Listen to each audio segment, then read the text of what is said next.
Hello friends, welcome to వేనియా wonders. ఈరోజు మనం ఈ వీడియోలో చాలా సింపుల్గా ఫ్యాబ్రిక్ ఫ్లవర్ని ఎలా స్టిచ్ చేయాలో చూద్దాము. ఈ ఫ్లవర్ స్టిచ్ చేయడానికి స్ట్రైట్ పీస్ తీసుకుంటున్నాను. ఈ స్ట్రైట్ పీస్ లెంత్ వచ్చేసి 4 ఇంచెస్ అండ్ విడ్త్ వచ్చేసి 4 ఇంచెస్ ఉండేలా మెజర్ చేసుకొని కట్ చేసుకుంటున్నాను.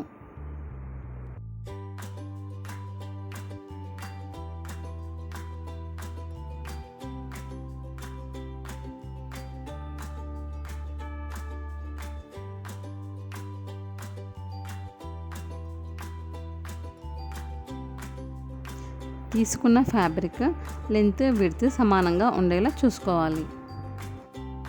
ఇప్పుడు ఈ ఫ్యాబ్రిక్ని హాఫ్కి ఫోల్డ్ చేసుకుంటున్నాను.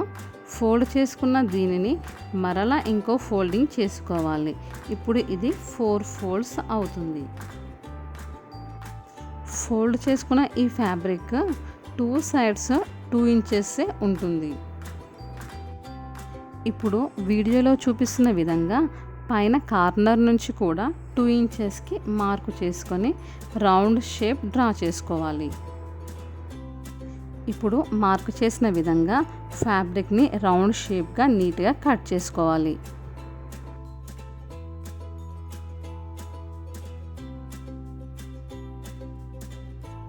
ఈ విధంగా ఫ్యాబ్రిక్ షేప్ అనేది రౌండ్గా వస్తుంది.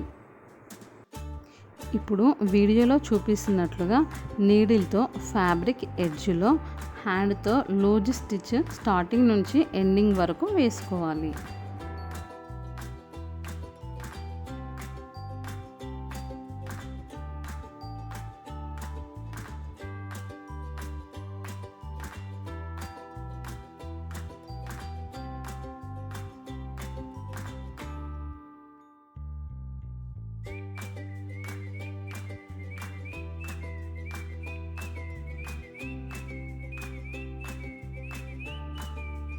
ఇలా రౌండ్ షేప్లో హ్యాండ్తో లూజ్ స్టిచ్ వేసుకోవాలి. ఇప్పుడు థ్రెడ్ని పట్టుకొని క్లాత్ని దగ్గరగా లాగాలి. దగ్గరగా లాగిన ఈ క్లాత్ని ఫ్లవర్ లాగా ఈవెన్గా సెట్ చేసుకోవాలి. ఫ్లవర్ లాగా సెట్ చేసుకున్న తర్వాత థ్రెడ్ని టైట్గా లాగి పైకి కిందికి 2-3 స్టిచెస్ ఇవ్వాలి.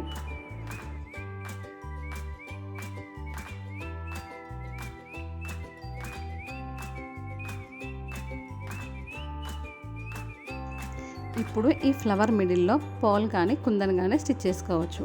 నా దగ్గర పోల్ ఉంది, అది తీసుకున్నాను.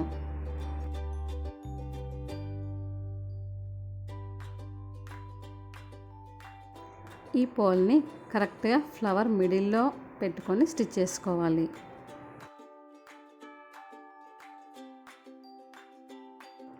ఈ పోల్ అనేది టైట్గా ఉండడానికి 2-3 స్టిచెస్ వేసుకోవాలి.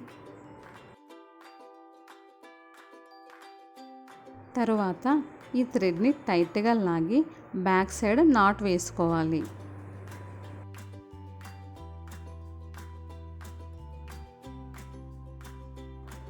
నాట్ వేసుకున్న తర్వాత ఈ ఎక్స్ట్రా థ్రెడ్ని కట్ చేసుకోవాలి. అంతే, ఇలా సింపుల్గా క్లాత్తో ఫ్లవర్స్ చేసుకొని ఫ్రాక్కి స్టిచ్ చేసుకోవచ్చు. ఈ వీడియో కనుక మీకు నచ్చినట్లయితే ప్లీజ్ లైక్ చేయండి, షేర్ చేయండి, సబ్స్క్రైబ్ చేయండి. Thank you for watching.